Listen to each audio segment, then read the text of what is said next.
Hello friends, first మీరు ఈ video చూడండి, మళ్ళీ మాట్లాడండి. మ్యానుఫ్యాక్చరింగ్ డేట్ నుంచి పట్టు అంటున్నాను. అర్థమైంది. మేము కూలీ వాళ్ళు సార్.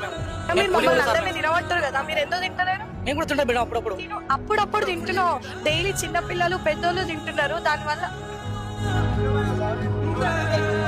మళ్ళీ ఎందుకట్లా గ్లామర్ అవుతారు? కోసం వచ్చినాం సార్. ఆ అమ్మ మేడల జాతర అని వ్యాపారం చేయడానికి, అంతేగాని మాకు ఏం కుట్రలేదు లేదు సార్. మేము బతికేది దీంట్లో మా కడుపు కొట్టకని చెప్పినా మేము. మా పిల్లలు తినిపిస్తాను చూడండి.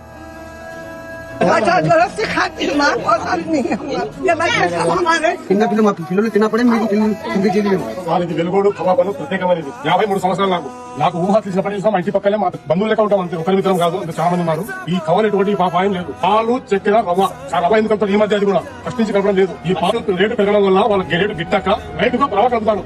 మా ఆట సాక్షి చెప్తున్నాను. వ్యాపారం వచ్చి హిందూ ముస్లిం ఒక 50 లాగా ఉంటాను. వచ్చి మీరు చెక్ చేసుకోండి. మా ఇంటిగా వచ్చి మీ ముందుగా కవర్ చేస్తాను. దానిలో ఏం వేస్తున్నాము ఏమో చూసుకోవాలి. ఒక మనిషి పట్టి మీకు పెట్టి మీరు ఇది చేస్తే మనిషి టెన్షన్ అవుతాడు. ఏం చెప్పినావన్నా? మ్యానుఫ్యాక్చరింగ్ డేట్ కావాలన్నా మీకు? అన్న, మ్యానుఫ్యాక్చరింగ్ డే ఒక కూలీ పని చేసుకునే వాళ్ళు కాదన్న అడగాల్సింది మీరు. 1500కి కూలీ పని చేసుకునే వాళ్ళు కాదన్న ప్రశ్నించాలనుకుంటే పెద్ద పెద్ద ఫ్యాక్టరీలు కలిసి జరుగుతున్నాయి.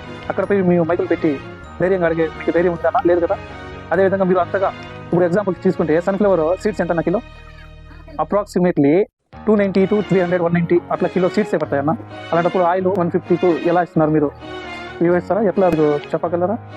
ఒకవేళ మీరు జనాల మంచి కోసం కోరి మీరు బాధపడి మీరు ఇంత కష్టపడుతుంటే, ఒకవేళ మీరు అంతగా సాయం చేయాలనుకుంటే పెద్ద పెద్ద ఆసుపత్రుల్లో చిన్న చిన్న పిల్లలు పెద్ద పెద్ద రోగాలతో చనిపోతున్నారు. పెద్ద పెద్ద రోగాలతో చిన్న చిన్న పిల్లలు బాధపడుతున్నారు. పేదవాళ్ళు చాలా మంది డబ్బులు లేక తన పిల్లల్ని కోల్పోతున్నారు. అలాంటి తప్పపై మీరు వీడియో చేసి పెట్టండి. అలాంటి వాళ్ళని మీరు హెల్ప్ చేయండి. అంతేగాని ఇలాంటి పేదవాళ్ళ మీద మీరు పడి దోషణ చేయదు. అక్క, నువ్వు చెప్తున్నావు కదా ఎందుకు గాబరా అయిపోతున్నావు అని. ఒక మనిషిని తెలియని ఆ మనుషులు వచ్చి ఒక 10 మంది చుట్టుకుంటే ఆ మనిషి గాబరా పడకుండా డ్యాన్స్ చేస్తారక్క. నువ్వే చెప్పక్క. ఒకేలా ఎగ్జాంపుల్ నువ్వే తీసుకుందామక్క. నీ చుట్టూ ఒక 10 మంది వచ్చి రౌండప్ చేస్తే నువ్వు ఏం చేస్తావు అక్క ఆ టైంలో? చెప్పక్క. చెమటలు పడతాయా లేదక్క మీకు ఆ టైంలో?